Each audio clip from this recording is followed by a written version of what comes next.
Kamakailan nga lamang ay nabalita nga sa mga social media na papayagan na ang pagbebenta ng alak sa Saudi Arabia. At bago ko nga magsaya kabayan, abay alamin muna ang mga bagong panuntunan kung lahat ba tayo ay pwede bumili ng alak kung nakatira tayo sa Saudi Arabia. Kaya naman kung ako sa iyo kabayan, abay tapusin mo ang video na ito hanggang sa dulo para lalo mo maintindihan kung ano ang mga dapat mong malaman sa bagong patakarang ito. At for today's video nga, ito ang ating topic, ang pagbubukas ng unang tindahan ng alak sa Saudi Arabia. Ang unang tindahan ng alak sa Saudi Arabia ay pinakilala na. Nakatakdang buksan ng Saudi Arabia ang unang tindahan ng alak nito sa nakalipas na 70 taon na naglalayong pigilan ang iligal na kalakalan at produksyon ng alak sa loob ng kaharian. Bukod dito, ang pagbubukas ng isang tindahan ng alak ay naaayon sa mga kamakailang inisyatibo ng Saudi Arabia upang itaguyod ang liberalisasyon sa pagkakaiba-iba ng ekonomiya na lumilipat palayo sa makasaysayang pag-asa nito sa langis. Ito nga ang ilan sa mga detalye ng unang tindahan ng alak sa Saudi Arabia. Ang Saudi Arabia ang sagradong sentro para sa mga Muslim sa buong mundo dahil sa kaugnayan nito sa Mecca na nagtaguyod ng mahigpit na mga prinsipyo ng Islam upang mapaunlad ang espiritual na pag-unlad ng mga mamamayan nito. Bagamat ipinagbabawal ang alak sa Islam, hindi ito opisyal na ipinagbawal sa Saudi Arabia hanggang 1952.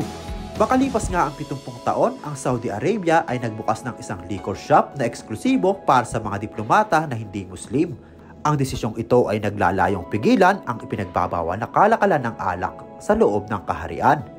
Ang pagtatatag ng isang tindahan ng alak ay umaayon din sa makailang pagsisikap ng Saudi Arabia na liberalisahin at ibahin ang ekonomiya nito na matagal nang nakasalalay sa langis. Saan nga ba matatagpuan ang bagong lokasyon ng tindahan ng alak sa Saudi Arabia? Ang bagong tindahan ng alak ay matatagpuan sa diplomatic quarter ng Riyadh, kanlurang sentro ng lungsod, na nagsisilbing sentro ng embahada sa buong mundo. Ang pagpili ng lokasyong ito ay mainam dahil sa limitadong accessibility nito na may pahintulot na ubusin ang alak na limitado lamang sa mga diplomata. Sino-sino nga ba ang may access sa Saudi Arabian liquor shop? Ang bagong tindahan ng alak ay eksklusibo para sa mga diplomata na hindi Muslim, na hanggang ngayon ay nagdadala ng alak sa kaharian sa pamamagitan ng mga selyadong opisyal na pakete na kilala bilang mga diplomatikong pouches. Sa inisyatibong ito ay makakahinga na ng maluwag ang mga diplomata sa pagdadala ng alak at iibak ito hanggang sa matapos ang kanilang misyon at pag-alis sa bansa. Ang sistemang ito ay nagpapatunay na lubhang kapakipakinabang para sa mga diplomats dahil pinapayagan ang mga ito na pagpatuloy ang kanilang mga gawi sa pag-inom sa loob ng bansa. Gayunpaman, ang ilang paghihigpit ay inilapat sa patakaran. Ito nga ang ilan sa mga patakaran at paghihigpit sa tindahan ng alak ng Saudi Arabia. Bagaman ang pagpapakilala ng tindahan ng alak ay tumatalakay sa mga kinakailangan ng mga diplomata na hindi Muslim na nag-aalok sa kanila ng isang lugar upang matupad ang kanilang mga kagustuhan sa alak. May mga tiyak na regulasyon na mamamahala sa pagkonsumo at pagkuha ng alak. Ito nga ang ilan sa mga panuntunan sa pagbili ng alak sa Saudi Arabia. Unang-una nga dito, ang mga individual na mas mababa sa 21 years old ay hindi papayagang pumasok sa tindahan ng alak. Ang bawat diplomat nga ay nakatalaga lamang sa isang nakapirming buwa ng kota ng 240 points. At ang paglagpas sa limitasyong ito ay hindi pinapayagan. Ang mga puntos na itinalaga para sa bawat uri ng inumin ay ang mga sumusunod. Sa simpleng paliwanag nga, ang bawat alak na bibilhin nila ay may mga corresponding points. Halimbawa nga, kung bibili sila ng 1 litrong spirits, ito ay may 6 points. At kung 1 litrong alak naman, ito ay 3 points. At kung 1 litrong beer naman, ito ay 1 point. Ang mga produkto nga ay hindi maaring makuha ng kusa. Ang pahintulot ay dapat na makuha sa pamamagitan ng isang application or pag-aproba ng gobyerno. Maaring bisitahin ng mga individual ang shop. Ang wasto at disenteng kasuotan ay mandatory kapag bumibisita sa shop.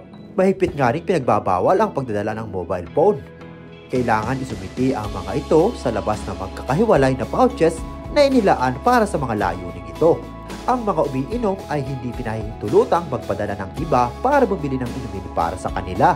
Ang individual na iniprobuhan para sa pagbili ay dapat naroroon sa shop ng personal.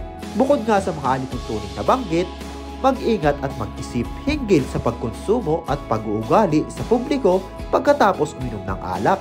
Tandaan lamang, na ang pag-inom at pag-aari ng alak ay nananatiling krimen sa ilalim ng kasalukuyang batas ng Saudi. Ang mga paglabag ay maaring humantong sa mabigat na parusa, kabilang ang mga multa, pampublikong plugging, bilangguan, pangungusap at deportasyon ng mga hindi autorisadong dayuhan. Kaya naman kung nagustuhan mo ang bidyong ito kabayan, sa mga susunod nating video ay marami pa tayong ilalabas regarding sa mga balita tungkol sa gitnang silangan.